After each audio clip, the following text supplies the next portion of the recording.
قال ألم قل لك إنك لن تستطيع معي صبرا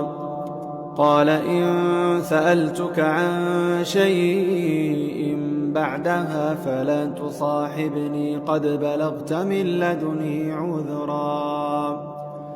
فانطلقا حتى إذا أتيا أهل قرية استطعما أهلها فأبوا أن يضيفوهما فوجدا فيها جدارا يريد أن ينقض فأقامه قال لو شئت لاتخذت عليه أجرا قال هذا فراق بيني وبينك سأنبئك بتاويل ما لم تستطع عليه صبرا أما السفينة فكانت لمساكين يعملون في البحر فأردت أن أعيبها وكان وراءهم ملك يأخذ كل سفينة غصبا وأما الغلام فكان أبواه مؤمنين فخشينا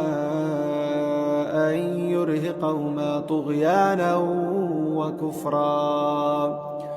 فأردنا أن يبدلهما ربهما خيرا منه زكاة وأقرب رحما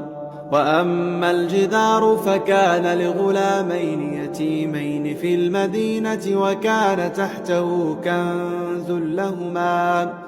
وكان أبوهما صالحا فأراد ربك أن يبلغا